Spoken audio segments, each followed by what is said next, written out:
Hello everyone, my name is Holly and I work at the Columbus Public Library in genealogy and local history.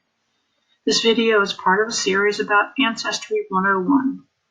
Today we'll be talking about federal census non-population schedules that were done between 1850 and 1885.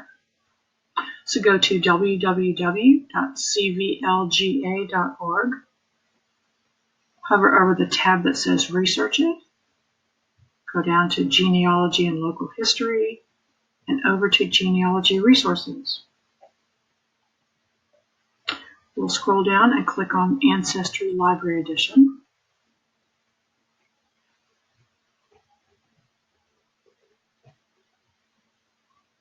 Now on Ancestry's home page, you'll see a box with a label that says U.S. Census Records.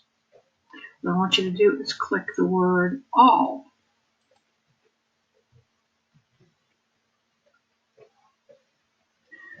Now, with the U.S. Federal Census collection, we want to view all collections that are included in this search. It will take you to the bottom of the page, and as you scroll through these, you'll note that some have been updated, some are free on the internet. And the one I want you to click on is the last one, U.S. Selected Federal Census Non-Population Schedules.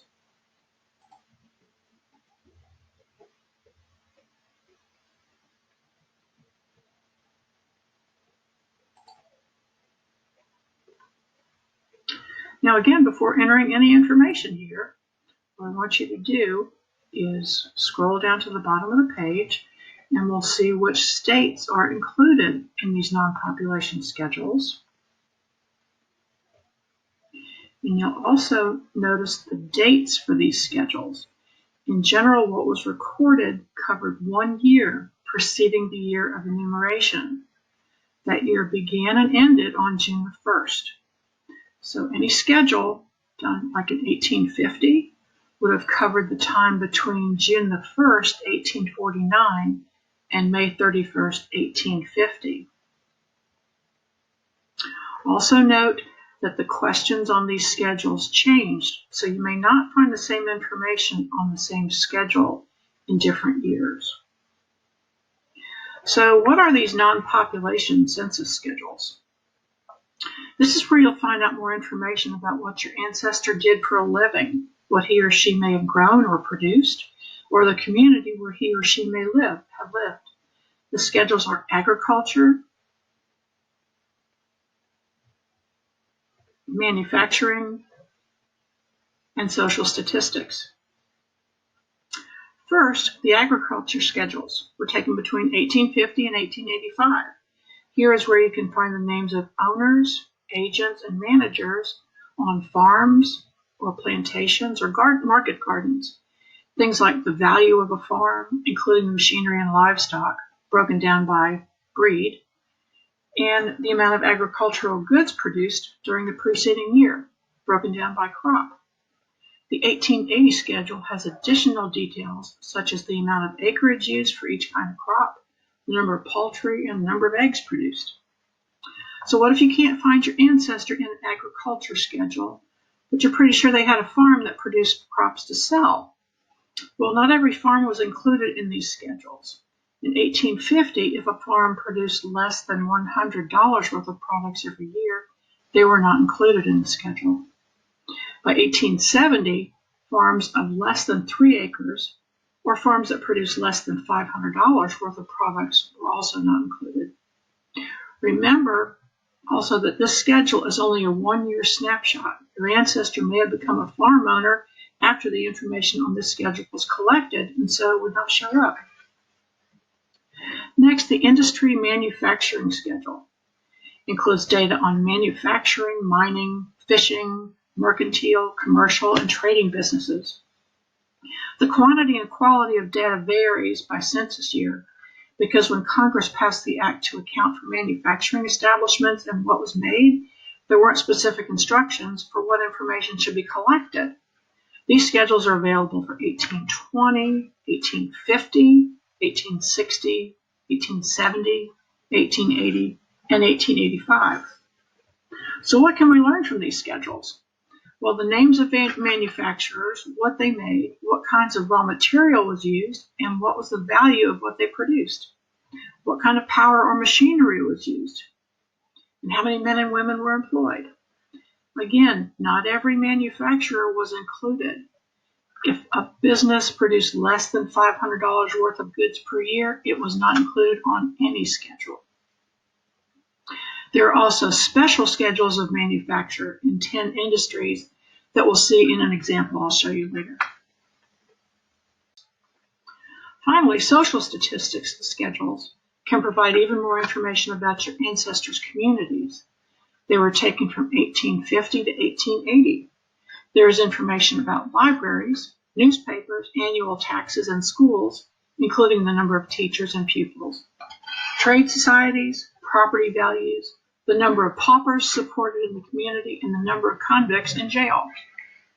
Genealogists will value the schedule for information about cemetery facilities, including maps with cemeteries marked, the names, addresses, and descriptions of cemeteries, procedures for interment, and cemeteries that are no longer functioning. So let's do an example search. Go back up to the top. We're going to select Georgia. A manufacturing schedule. The only one that's available is for 1880. And we'll select Muskogee County, and locality is Columbus.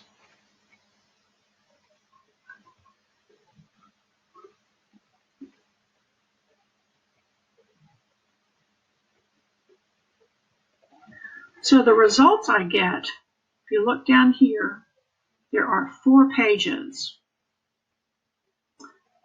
The first 2 are special schedules of manufacture that I mentioned earlier, and 2 are for products of industry. They don't fall into these 10 special categories. So what I want to do is go to the 3rd page to go over what the 10 special categories are. And keep in mind that these same manufacturers would not show up on the general industry page, so they wouldn't be double counted. And let's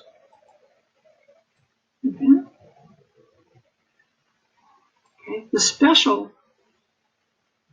manufacturing schedule were places that made boots and shoes, produced cheese and butter, flouring and grist mills, belt works, lumber mills and sawmills, brickyards and tile works, paper mills, coal mines, agricultural implement works, and quarries.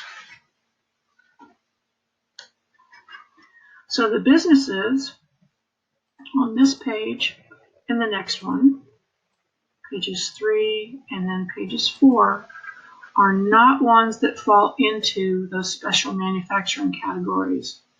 These are lists of things like blacksmiths, bakers, photographers, laundries.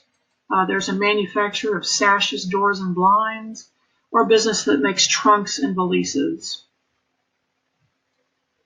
If we go back to the 1st and 2nd pages,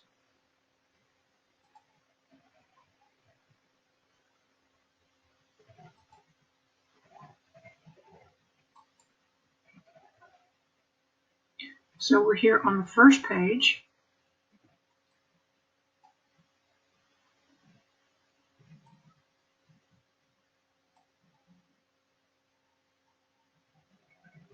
This is one of those special categories.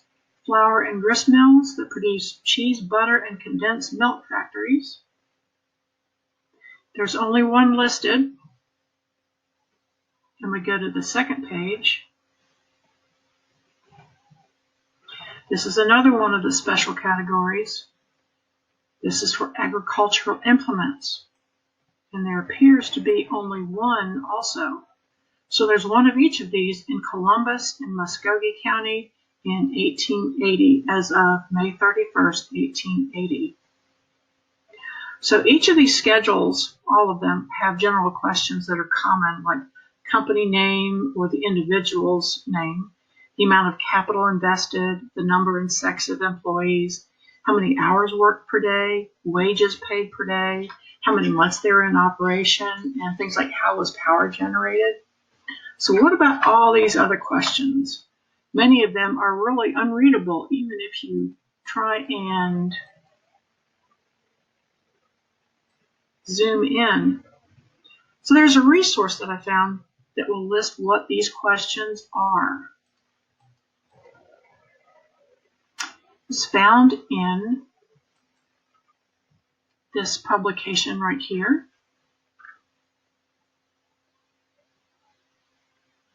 History and Growth of the United States Census.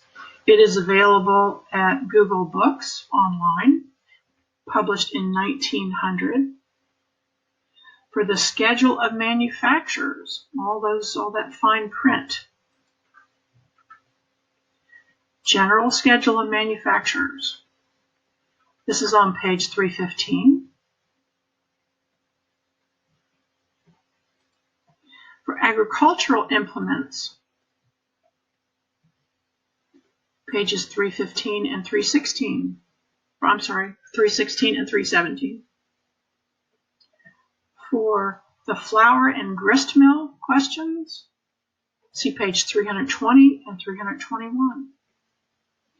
For the other schedules like boots or belts or mining, just use a Control F function, and that will lead you to the page that has a whole list of all these questions.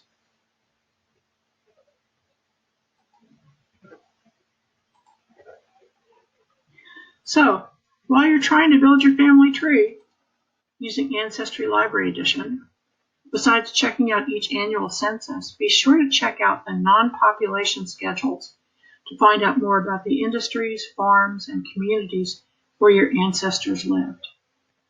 Thank you for watching, and have a great day.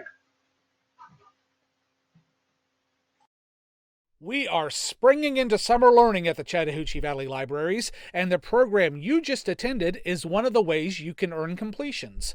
Just go to cvlga.org and look for Spring into Summer Learning. You can register yourself and your family online, and then start reading and attending our online events. That's all you have to do. We're giving away weekly gift certificates, and every completion you make enters you into a grand prize drawing for tablets, games, gifts, and more.